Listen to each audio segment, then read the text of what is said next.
Salut à tous, on se retrouve pour l'épisode 1953 du Zap Image. On commence aujourd'hui en ce lundi 26 septembre avec des anniversaires et tout d'abord c'est celui de l'Allemand Michael Ballack qui fête aujourd'hui ses 46 ans. On peut voir ses belles statistiques pour un milieu de terrain, plus de 702 matchs disputés pour 193 buts et 113 passes décisives. Et c'est que ce joueur les gars il a eu beaucoup de malchance dans sa carrière. Donc en 2002, lors de la dernière journée de Bundesliga, donc il perd le dernier match, tout simplement le titre a perdu à la dernière journée, il évoluait du côté du Bayer Leverkusen.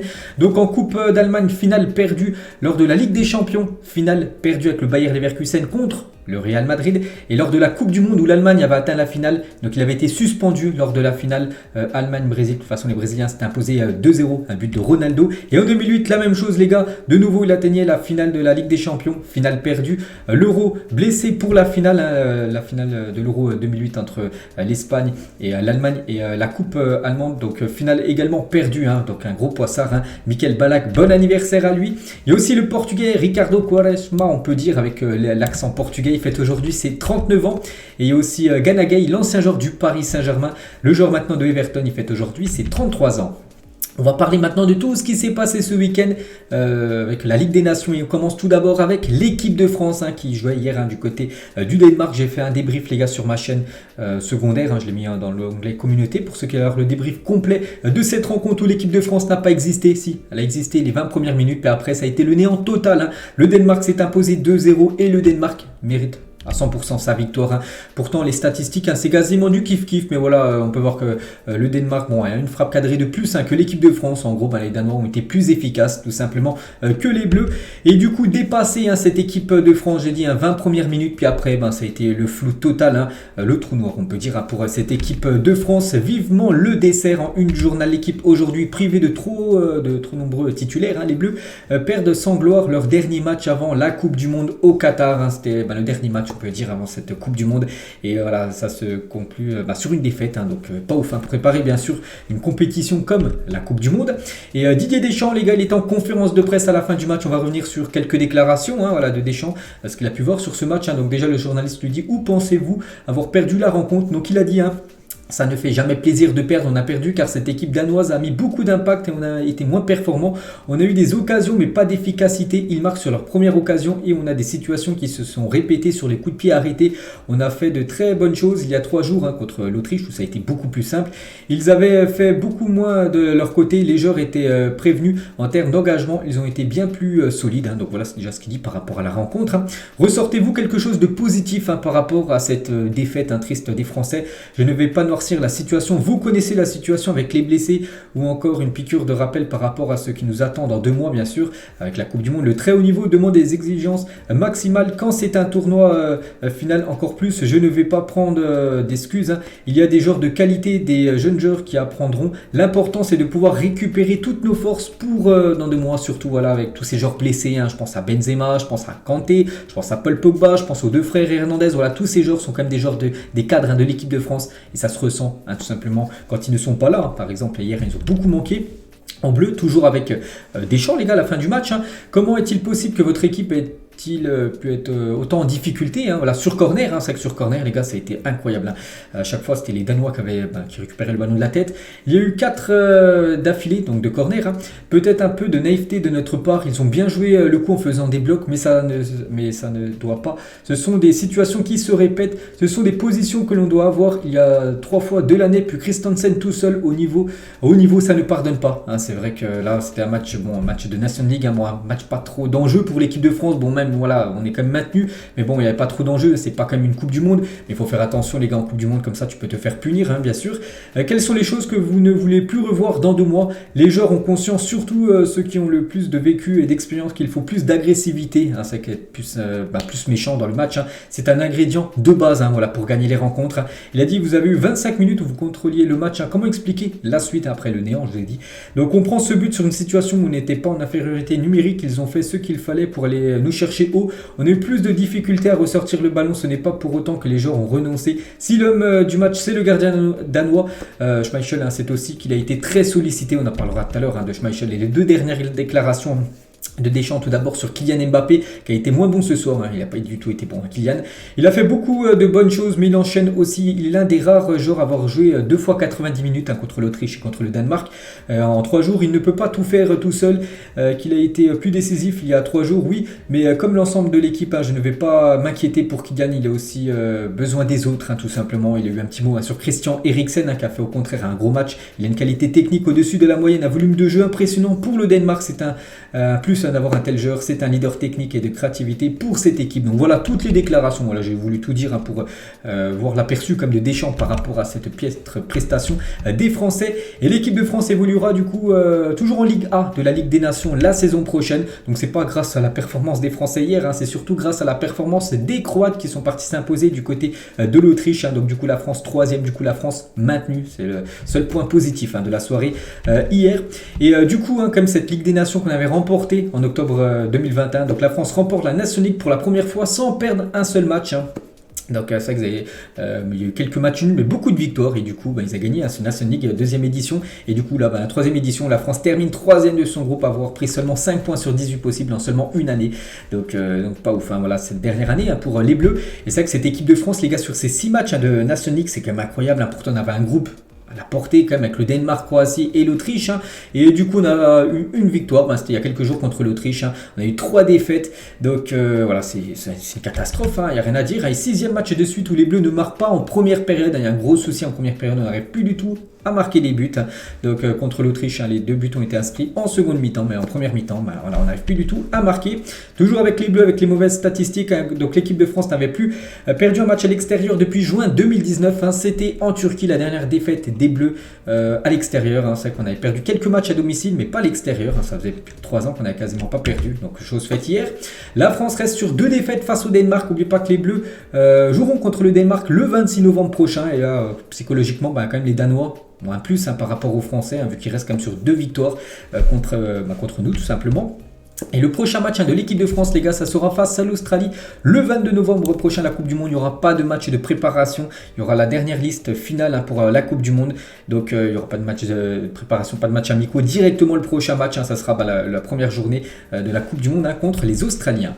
Et 4 jours après, ça sera contre le Danemark le 26. Et du coup, avec cette triste performance aussi des Français en Nation League, donc du coup aussi, ça vaut par rapport au pot, on va dire, pour le futur Euro. Et chapeau 2 de l'Euro 2024 pour la France. Donc la France sera dans le pot 2 pour les éliminatoires à l'Euro 2024. Donc 37 des 53 nations UEFA savent dans quel pot elles seront. Donc à chaque fois il y a 6 pots.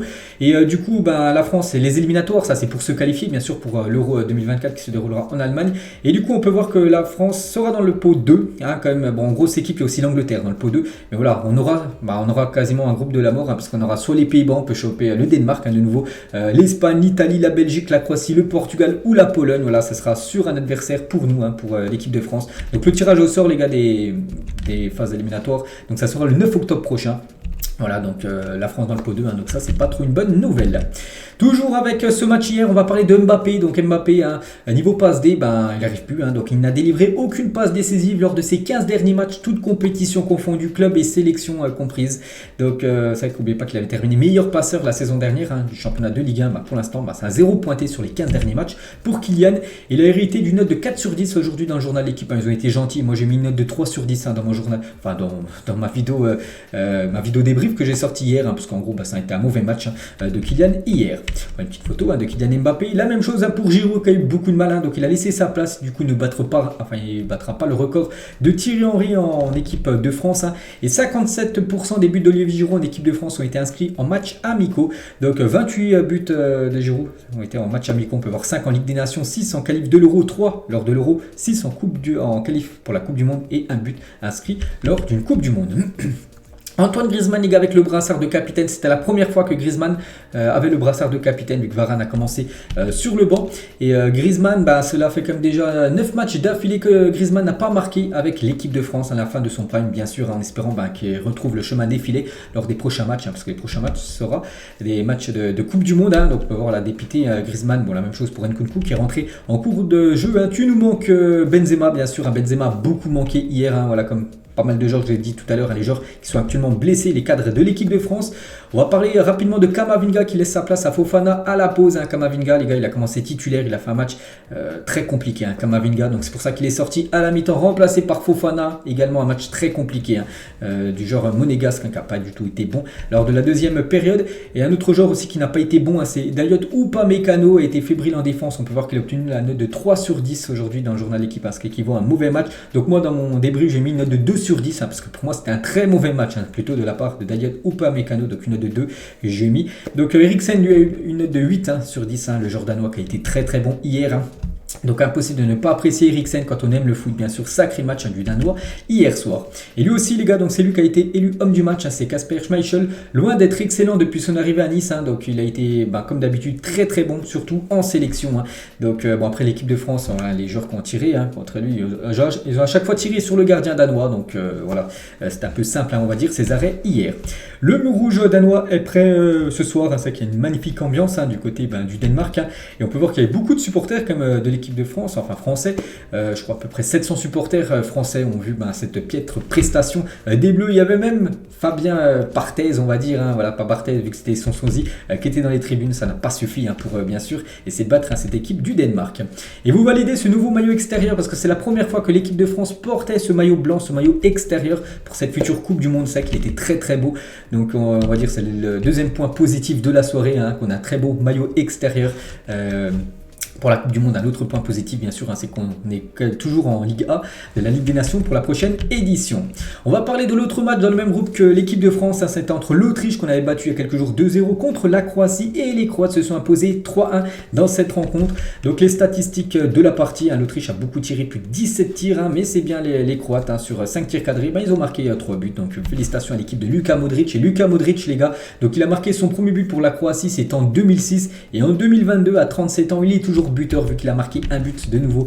Luka Modric, un joueur qu'on ne présente plus, bien sûr, l'un des meilleurs milieux de l'histoire du football, bien évidemment, le joueur du Real Madrid, donc capitaine bien sûr aussi, Luka Modric. Et c'est officiel, la Croatie du coup qui termine en tête est qualifiée pour le Final Four, donc félicitations bien sûr au vice-champion du monde en 2018, la Croatie, nation inédite en phase finale. Donc la Croatie, la 9e nation à se qualifier pour le Final Four dans l'histoire de la compétition. Donc après, voilà, toutes ces équipes ont atteint au moins les demi-finales, bien sûr, de la Nation League. Pour l'instant, 2 équipes ont remporté cette compétition, le Portugal et l'équipe de France. Et toujours avec la Croatie, donc ça c'est juste le point négatif plutôt de la soirée, c'est victime d'une blessure, c'est Marcelo Brozovic, les gars, est sorti sur blessure ce soir, le joueur de l'Inter qui se touche derrière la cuisse, donc ça c'est une très mauvaise nouvelle pour lui, surtout que l'Inter là dans à peu près 2 semaines vont jouer 2 fois le FC Barcelone en Champions League. Et côté autrichien, on va parler de Marko Arnautovic, 104 sélections hier, est devenu tout simplement hier soir le joueur le plus capé de l'histoire de l'Autriche. Félicitations à l'attaquant Arnautovic.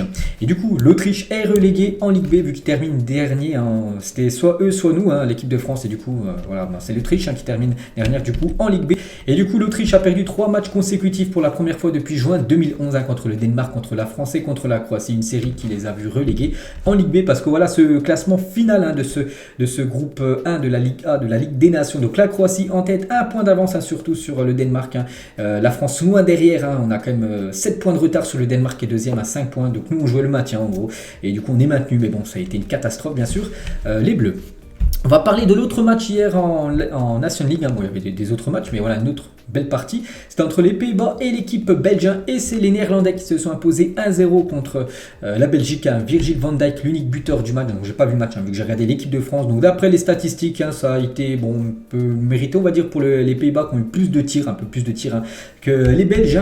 Et les Pays-Bas, depuis le retour de Louis van Gaal, c'est quand même impressionnant. Leur stat, c'est 11 victoires, 4 matchs nuls, 0 défaites. Et surtout sur toutes ces victoires. Donc il y a beaucoup de buts marqués, 41 buts marqués, 14 encaissés, 6 clean sheets, voilà, sur les derniers matchs, bien sûr, les 15 derniers matchs des Pays-Bas. Donc félicitations à cette équipe, bien sûr. Je pense pas qu'ils sont favoris pour la Coupe du Monde, mais bien sûr, ça sera une équipe, on va le mettre dans la catégorie outsider, voilà, pour cette future Coupe du Monde. Et Virgil van Dijk, donc, qui marque et donne l'avantage, je l'ai dit hier, et cela faisait plus de 4 ans que le défenseur de Liverpool n'avait pas marqué avec les Pays-Bas, donc bonne nouvelle pour lui. En plus, c'était l'unique buteur de la partie hier, et il a marqué sur une passe D de Cody Gakpo. ce jeune néerlandais. Donc ses stats sur ses 8 derniers matchs, c'est 8 buts et 6 passes décisives pour ce joueur qui évolue du côté du championnat néerlandais. Et du coup les Pays-Bas, deuxième phase finale de Nations League en juin prochain. C'est la seule équipe les gars pour l'instant à avoir atteint 2 fois le final four on va dire. Après 2018, 2019, 2022, 2023 de nouveau ils seront au final four. Cette équipe néerlandaise, peut-être le Portugal, même l'Espagne bien sûr vont les rejoindre là normalement demain bien sûr. Et côté belge les gars, donc Thierry Henry, entraîneur numéro 1 de la Belgique ce soir face aux Pays-Bas, vu que Martinez était suspendu pour ce match, c'était Henry, le coach, peut voir là Henry avec Louis van Gaal avant la rencontre. Donc bon après voilà, ça a été défaite des Belges Cavata hier, enfin la saison dernière, le final four, ils avaient perdu contre l'équipe de France, souvenez-vous, n'oubliez pas que les Français perdaient 2-0 dans le match, ils avaient gagné quand même le match à la fin bien sûr, et après aussi un match spectaculaire des Français en finale contre l'Espagne. Bref, donc pour revenir sur nos amis belges les gars, donc regardez aussi ce magnifique maillot que j'avais dit hier, que c'était officiel, ils l'ont porté hier pour cette rencontre, ces maillots extérieurs de la Belgique, et tout simplement magnifique. Et l'autre match dans le même groupe que la Belgique et les Pays-Bas, c'était entre le Pays de Galles et la Pologne, et c'est les Polonais qui se sont imposés 1-0 lors de cette rencontre. On peut voir les stats de la partie, donc 3 tirs cadrés des deux équipes, mais bon c'est bien la Pologne qui a été plus efficace que les Gallois. Et du coup déjà la photo de classe des Gallois, on sait que le Pays de Galles à chaque fois qu'ils font des photos des photos d'avant-match, toujours un peu une compo on va dire un peu spéciale, 3 devant et le reste ils sont tous assis, je sais pas pourquoi ils font ça, bon bref voilà c'est leur nature. Et du coup avec cette défaite donc le Pays de Galles est relégué en Ligue B. Voilà, Autriche, Pays de Galles, ils descendent en Ligue B pour la future saison de Ligue des Nations. Et du coup, c'est les Néerlandais qui terminent en tête 16 points devant la Belgique, deuxième, et la Pologne. Du coup, se maintient également en Ligue A. Et du coup, le final four de la Ligue des Nations, on connaît déjà 2 équipes, la Croatie, le Pays-Bas. Donc ce soir, ça sera soit l'Italie-Hongrie. N'oubliez pas que c'est un match ce soir très important. N'oubliez pas que le match se déroule en Hongrie. Donc c'est un match nul pour la Hongrie. Ça passe, il faut juste pas perdre pour les Hongrois pour aller en final four. Et demain soir les gars, il y a le Portugal qui reçoit l'Espagne, donc la même chose, le Portugal, une victoire ou un nul, ça passe pour aller au final four. On peut voir sinon tous les autres résultats les gars des autres ligues, bien sûr, de la Ligue des Nations. On peut voir une défaite surprenante de la Turquie qui s'est inclinée aux îles Féroé 2-1 hier. Voilà. Pourtant, les îles Féroé, c'est quand même une toute petite nation, mais bon, ils ont battu hier la Turquie, donc félicitations à eux. On revient, les gars, cette fois-ci sur les matchs de samedi, vu que j'en ai pas parlé hier. Donc, samedi, les gars, samedi soir, il y avait un match entre l'Espagne et les Suisses, ont puni les Espagnols. Donc l'Espagne comme d'habitude a beaucoup de possession de balle. 3/4 du temps c'était l'Espagne qui avait la balle. 74% de possession de balle. Mais bon l'Espagne les gars, voilà, ils ont beaucoup de ballons mais peu de tirs. Seulement 8 tirs alors que les Suisses avec seulement 26% de possession de balle. 7 tirs, quasiment le même nombre de tirs que les Espagnols. Et du coup c'est les Suisses qui ont été plus efficaces sur leurs 5 tirs cadrés. Ils ont inscrit 2 buts. L'autre match est entre la République tchèque et le Portugal. Et les Portugais sans souci. Une grosse victoire 4-0. Dalot doublé.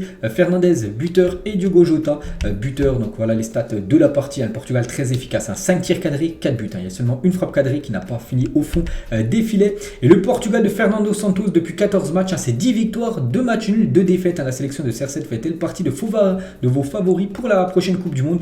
Peut-être pas, mais je les mettrai en outsider comme les Pays-Bas, comme pas mal de nations. Mais bon, bien sûr, c'est une équipe qui peut, bien sûr, remporter la Coupe du Monde. Hier soir, donc c'était samedi soir, Rafael Leao délivrait déjà sa 16e passe décisive de l'année 2022, toute compétition confondue, que ce soit avec le Portugal ou avec, bien sûr, son club de Milan. Donc, il est toujours en souriant, bien sûr. On peut voir qu'il est en train de sourire, en train de faire sa passe D. On va parler de Cristiano Ronaldo. Pourtant, le Portugal a marqué 4 buts, mais CR7 n'a pas marqué. Et le visage tuméfié de Ronaldo après un énorme choc avec le portier tchèque.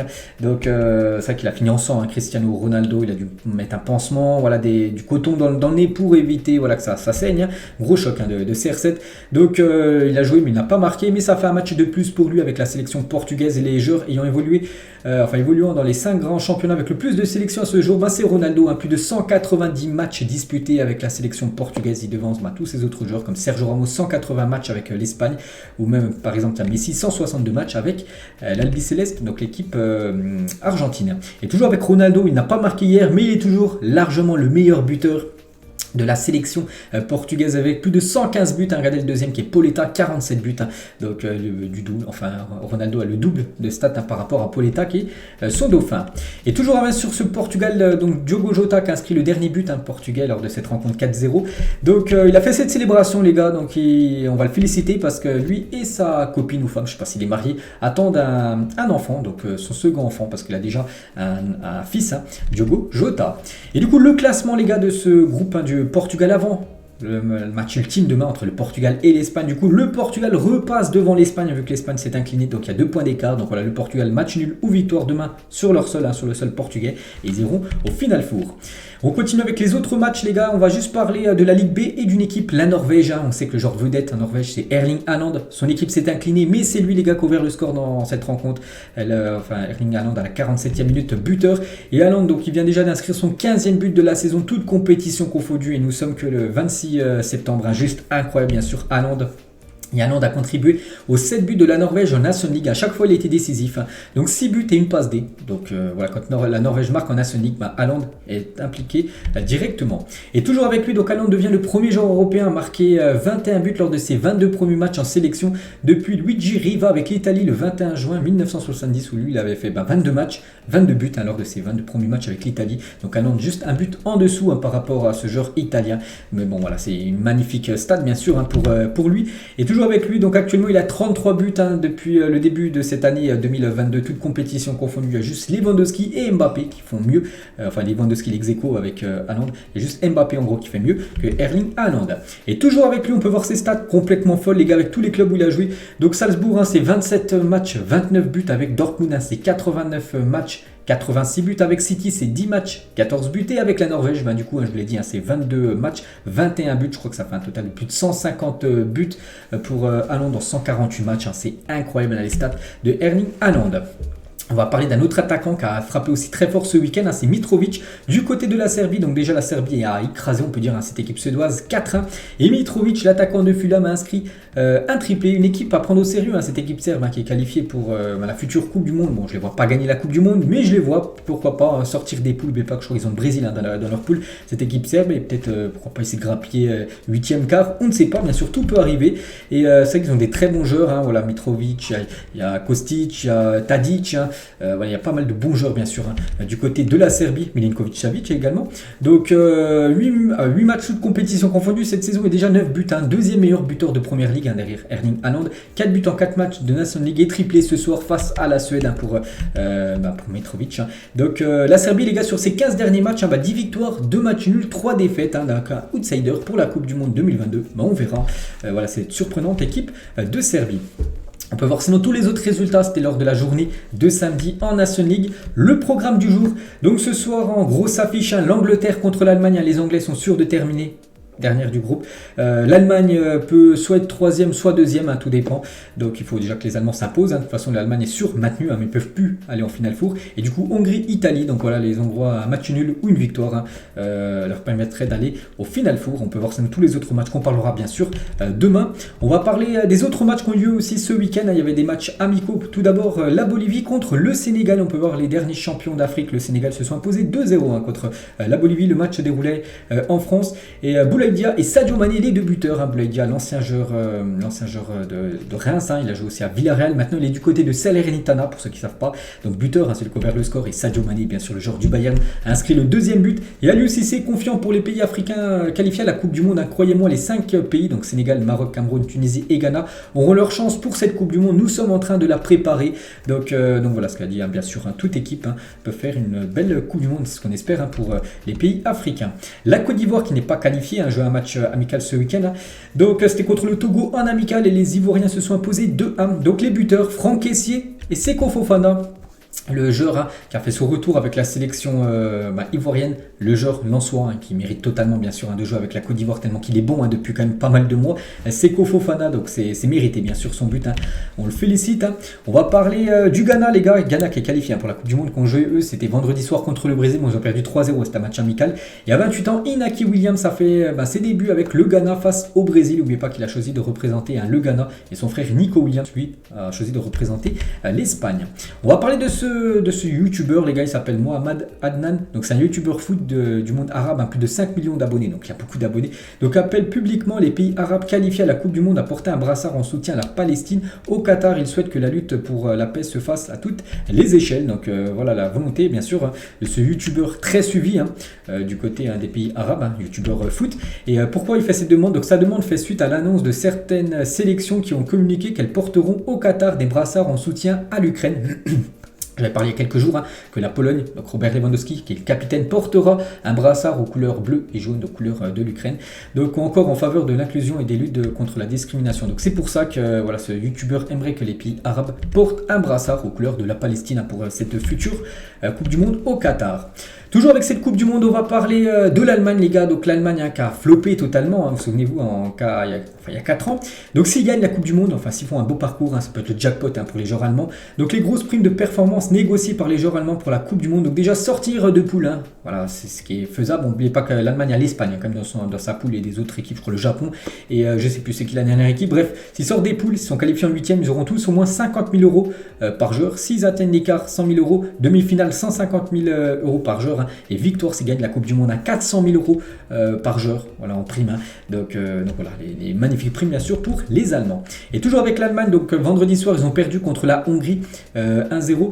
Ils ont subi leur première défaite à Hansi Flick, toute compétition confondue. C'est que depuis qu'Hansi Flick, l'ancien coach du Bayern, a pris cette équipe de l'Allemagne, c'est 9 victoires, 4 nuls, 0 défaite. Du coup, ils ont perdu là il y a quelques jours sous Hansi Flick. Et toujours avec l'Allemagne qui a ce magnifique maillot, une note sur 10 pour le flot de l'Euro Asséné avec le nouveau maillot de l'Allemagne.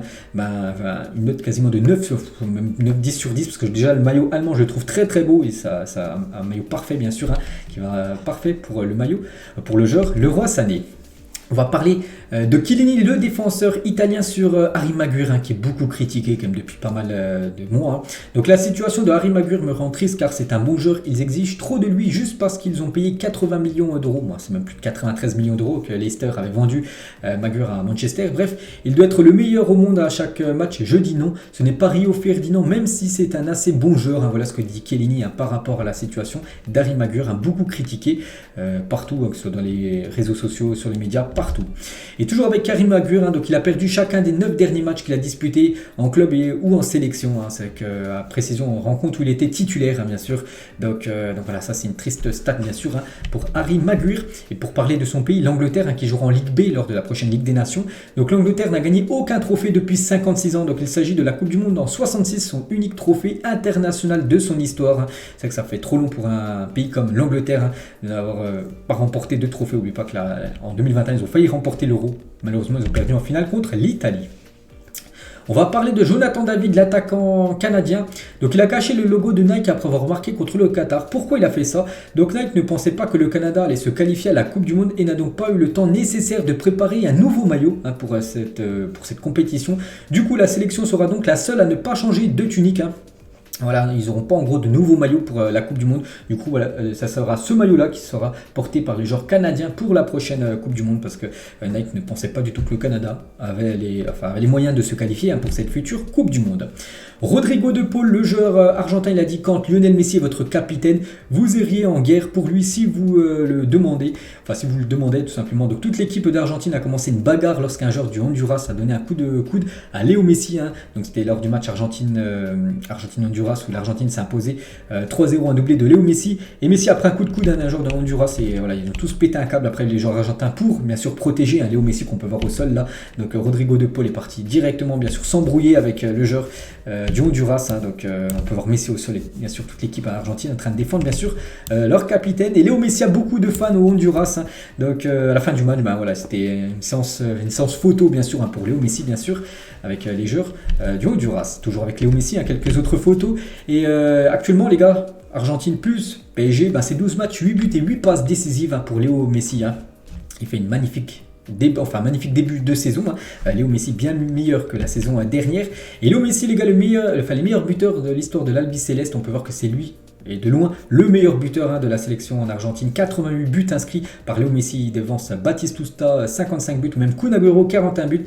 Une légende, Maradona, lui, est à 29 buts inscrits avec cette sélection argentine. Mais Maradona a remporté, bien sûr, la Coupe du Monde. Souvenez-vous, c'était en 86. Et l'Argentine, les gars, n'oubliez pas, ils sont invaincus depuis juillet 2019. 34 matchs, 23 victoires, 11 nuls, 2 trophées. Plus que 3 matchs pour égaliser le record de l'Italie. Donc voilà, ce sera les 3 prochains matchs bien sûr de l'Argentine. Donc là, ils ont un match amical contre la Jamaïque, dans quelques jours. Et toujours avec Messi, je me sens bien, j'ai passé un mauvais moment avant où je n'ai jamais réussi à me retrouver. Cette année, c'était différent, je suis arrivé plus à l'aise au club, dans le vestiaire et dans le jeu, je me sens très bien et je me suis encore fait plaisir. Il a eu un petit mot aussi sur Kylian. Kylian Mbappé est un joueur différent, une bête qui est très forte en 1 contre 1, qui est très rapide, qui marque beaucoup de buts et il est complet. Il l'a prouvé pendant des années et dans les années à venir, il sera certainement parmi les meilleurs. Voilà le beau message de Léo Messi envers son collègue du PSG, Kylian Mbappé. On va parler du Brésil, qui a réalisé 12 clean sheets lors de ses 17 derniers matchs. Ils ont gagné 3-0 là contre le Ghana, c'était vendredi soir. Et du coup, 13 victoires, 3 nuls, seulement une défaite. À la Seleção peut-elle gagner la Coupe du Monde cette année? Bien sûr, pour moi, c'est quand même l'équipe ultra favorite, surtout vu comment ils jouent. C'est des matchs à sens unique à chaque fois pour le Brésil. Après, bien sûr, la Coupe du Monde, c'est des autres matchs, des matchs très très importants. Donc on verra. Mais bien sûr, le Brésil, comme chaque Coupe du Monde, ils peuvent remporter la compète. Et Neymar, il a dit, c'est le meilleur Brésil avec lequel j'ai joué depuis mes débuts. On est plus fort, plus conquérant, plus collectif et c'est très bien. Donc Neymar, ça fait quand même pas mal de temps qu'il est en sélection brésilienne et voilà, ce Brésil-là actuellement, c'est le plus fort Brésil avec qui il a pu disputer des rencontres. Et toujours avec Neymar et Rodrigo. Donc Rodrigo sur Instagram a toujours spécial de jouer avec mon idole parce que Rodrigo, c'est un grand fan de Neymar et maintenant les deux évoluent ensemble du côté de la Seleção. Et Richarlison qui a été double buteur contre le Ghana vendredi soir, donc il a marqué 16 buts en 37 sélections avec le Brésil. Félicitations bien sûr à Richarlison qui sera peut-être le 9 titulaire pour cette équipe brésilienne lors de cette Coupe du Monde. On va parler de l'équipe de France Espoir. N'oubliez pas que les Bleus jouent ce soir contre la Belgique. Le match est diffusé sur Canal+ Foot, donc le match se déroulera à Valenciennes, coup d'envoi 21h ce soir pour cette équipe de France Espoir. On en parlera bien sûr demain du résultat. Et un joueur va évoluer, donc c'est Wesley Fofana qui est convoqué avec l'équipe de France Espoir et la Côte d'Ivoire aimerait récupérer Wesley Fofana et son entourage serait favorable à cette option. Donc le défenseur de Chelsea, lui, croit dur comme fer et en sa future sélection à la Coupe du Monde avec les Bleus. Donc voilà une info du journal de l'équipe que la Côte d'Ivoire aimerait tout simplement que Wesley Fofana puisse jouer avec la sélection des éléphants pour les prochains matchs. Donc pour l'instant il peut toujours changer bien sûr Wesley Fofana. On va parler d'une autre équipe de France, l'équipe de France U18 qui jouait un match là, c'était un match important, c'était une finale, c'était une finale du tournoi Lafarge. Je sais pas trop ce que c'est, bref. Donc ils ont écopé de 4 cartons rouges à cette équipe de France U18 en 20 minutes. Du coup le match a été définitivement arrêté à la 77e minute. Donc les Polonais, c'était leur adversaire, ont donc remporté le tournoi sans avoir eu besoin de finir la rencontre. Donc ça c'est pas ouf, bien sûr. En plus ça a été des cartons rouges distribués à cause de mauvais comportements. Donc il va falloir bien sûr rectifier tout ça. On va parler les gars de ce sportif, un ancien footballeur maintenant, un grand champion de cyclisme. Donc la trajectoire incroyable de Remco Evenepoel, donc c'est un cycliste belge qui était capitaine d'Anderlecht en jeune ainsi que de la Belgique et qui a arrêté le foot à 17 ans pour le cyclisme professionnel. Âgé de 22 ans, il vient de remporter les championnats du monde de cyclisme hier en Australie.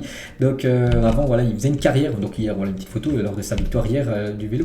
Et avant c'était un joueur qui jouait dans les catégories jeunes de la sélection belge, donc c'était un espoir bien sûr du foot. Il a arrêté le foot à 17 ans pour se consacrer au vélo. On peut voir ça porte ses fruits. Il aurait même pu peut-être être footballeur professionnel. Donc un grand champion, cette personne belge. On va parler d'un match les gars, un match inédit qui a eu lieu ce week-end. C'était entre deux teams de youtubeurs. Donc on peut voir que là une team de SDMN Sidément Charity a gagné le match 8-7 contre une autre All-Star YouTube. Et on va parler de ce joueur les gars, donc Speed, donc c'est un youtubeur américain, je pense que la plupart vous connaissez. Donc lors d'un match de charité entre youtubeur, Speed a volé les cartons de l'arbitre avant de lui fouetter les fesses avec son maillot. C'est qu'il est un petit peu fou. Regardez les règles de l'hors-jeu, je ne sais pas s'il connaît Speed et la règle du hors-jeu. Donc il est hors-jeu plus de 20 mètres, mais pas de souci, il fait quand même appel. Et il pensait marquer un Speed qui marque un but et qui fait le mythique célébration de Cristiano Ronaldo, mais qui est finalement signalé hors jeu. Donc là il marque, donc il fait la célébration de CR7 bien sûr, vous connaissez, il fait son tour sur lui-même CR7 et du coup hors jeu, et du coup bien sûr il était dégoûté. On peut voir que West Ham lui a offert un maillot. Et toujours avec ce qu'on peut voir sur internet, on peut voir qu'il a obtenu une note de 6 sur 10 par rapport à son match, bien sûr c'est un match de charité. Ronaldo par rapport au match contre la République tchèque 5.8, donc en gros il a été meilleur ce week-end que la performance de CR7. Et toujours avec les matchs ce week-end, il y a eu un match de légende entre les légendes de Liverpool contre les légendes de Manchester, et c'est Liverpool qui s'est imposé 2-1 Anfield face au Manchester United à l'occasion du match des légendes. peut voir, il y avait Xabi Alonso ou même Michael Carrick, un ancien milieu de terrain du côté de Manchester United. Et on finit les gars cet épisode aujourd'hui. On revient sur les sondages que le Twitter ActuFoot fait là ces derniers jours. Donc cette fois-ci, donc les deux premiers de chaque, des huitièmes sont qualifiés. Du coup là, il y a quelques jours, j'ai montré à chaque fois toutes les affiches des huitièmes de finale. Et du coup, donc les Pays-Bas battraient les États-Unis, l'Angleterre battrait le Sénégal s'il y avait des affiches. Voilà, c'est seulement des pronostics. Donc l'Argentine battrait le Danemark, la France battrait le Mexique, l'Allemagne battrait la Croatie, l'Espagne battrait la Belgique et Brésil battrait l'Uruguay et le Portugal battrait le Cameroun. Donc voilà, du coup on connaît bien sûr tous nos quarts de finalistes on va dire. Et du coup ça ferait un quart de finale Angleterre-France et Espagne-Portugal. Donc là la même chose, 43 000 votes plus 35 000 votes aussi. Et du coup on peut voir que Angleterre-France, il y aurait eu c'est un match bien sûr. Donc ce serait la France les gars qui battrait l'Angleterre en quart de finale, bien sûr ce serait une très bonne nouvelle pour les Français. Et Espagne-Portugal les gars, ce serait l'Espagne donc de justesse, 50.9 et 49,1 pour le Portugal. Donc l'Espagne qui battrait le Portugal, mais pas que ce match aura lieu demain, mais ça peut être une affiche des quarts de finale de la Coupe du Monde, bien sûr, si tout ce qui a été dit avant, bien sûr, ça se produit. Et du coup, les deux autres quarts, donc Pays-Bas, Argentine et Allemagne-Brésil. Allemagne-Brésil, on se souvient bien sûr de ce match en 2014. Et du coup, l'Argentine battrait les Pays-Bas et du coup, le Brésil battrait les Allemands, ce qui voudrait dire que l'Argentine, Brésil, France et Espagne seraient les deux demi-finales, en gros, de cette future Coupe du Monde. Après, je sais pas qui rencontrerait qui, si le Brésil rencontrerait l'Argentine, la France ou l'Espagne. Bien sûr, moi après, voilà, c'est seulement des pronostics. Vous savez que la vérité, ça se passe sur le terrain. Donc voilà les gars, la fin de cet épisode. J'espère que ça vous a plu. On se retrouve demain. Il y aura aussi beaucoup de choses à dire, vu qu'il y a pas mal de matchs aujourd'hui. Il y a aussi pas mal d'infos concernant les clubs. Allez, moi je vous laisse. Bonne journée à vous et à plus tard.